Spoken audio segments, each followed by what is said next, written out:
না। তো এই জন্য আসলে আমরা মনে করতেছি যে এইরকম সরকারি চাকরির মতো একটা জায়গায় আসলে এত পার্সেন্ট কোটার দরকার নাই। তাদের প্রজন্ম পেয়েছে অলরেডি, তাদের হচ্ছে সন্তানেরা পেয়েছে এবং তাদের তৃতীয় প্রজন্ম থেকে এই জিনিসটা হচ্ছে তো অনেক বেশি এক্সটেন্ড করার দরকার নাই। তারা অলরেডি সুবিধা পেয়েছে এবং তারা হচ্ছে সুবিধা প্রাপ্ত, এবং মুক্তিযোদ্ধা যারা আছে তাদের প্রতি আমাদের একটা সম্মান আছে এবং তাদেরকে অবশ্যই কিছু ফ্যাসিলিটি দিতে হবে।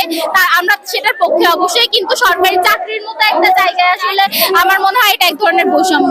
একটা দেশে যেখানে 56% যদি কোটা দিয়ে নিয়োগ দেওয়া হয়, সেক্ষেত্রে মেধাবীরা তাদের যথার্থ মূল্যায়ন পাচ্ছে না। আমরা এই জন্যই চাই মেধাবীরা সমাজের মানে কর্মক্ষেত্রে আসুক, মেধাবীদের মেধাটা মূল্যায়ন হোক। আমরা একটাই জানি, কিন্তু তাদের সম্মান অনেকভাবেই বাড়ানো যায়। সেখানে কোটা দিয়ে একটা মেধার জায়গা দখল করে কোনোভাবেই তাদেরকে সম্মান দেওয়া যায় না। সেই সম্মানটা গভর্নমেন্ট চাইলে অন্যভাবে দিতে পারে। গভর্নমেন্ট চাইলে আরো ভাতা বাড়িয়ে দেয়, গভর্নমেন্ট তাদেরকে আরো অন্যান্য সুযোগ বাড়িয়ে দেয়। কিন্তু একটা যে দেশটা এগিয়ে যায় একটা মেধার উপর নির্ভর করে, সেই দেশে কেন যেখানে তারা টিকতে পারে না, মেধার জোরে মেধাবীদের স্থান দখল করে তারা এগিয়ে আসে, সেইখানে কেন মুক্তিযোদ্ধার কোটা 30% বহাল থাকবে? অবশ্যই এটা একটা বৈষম্য।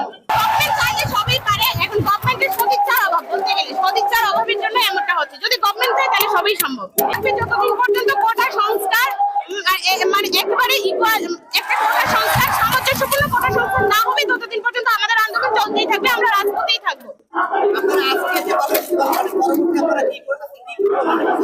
আমাদের আজকের কর্মসূচিতে আমরা আজকেও যদি কোনো আশ্বাস না পাই, তাহলে আমাদের কালকেও এই আন্দোলন চলবে। আমাদের আগামী যতদিন অবধি আমরা এই বৈষম্যের অবসান না ঘটাতে পারবো, আমরা রাস্তায় থাকবো, আমরা আন্দোলনেই থাকবো। আমি জান্নাতুল মাহর শাহীন, সমাজবিজ্ঞান ডিপার্টমেন্ট, ঢাকা বিশ্ববিদ্যালয়।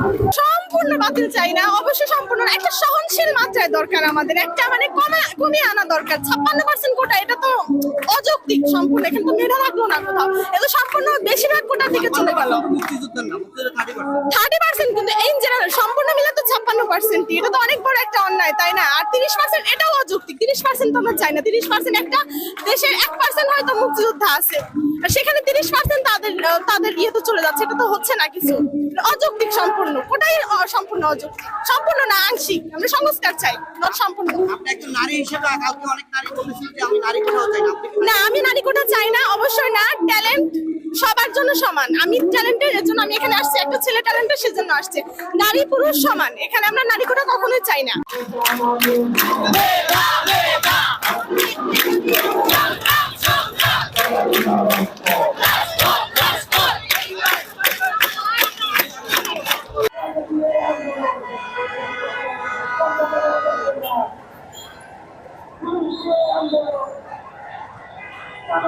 Thank you.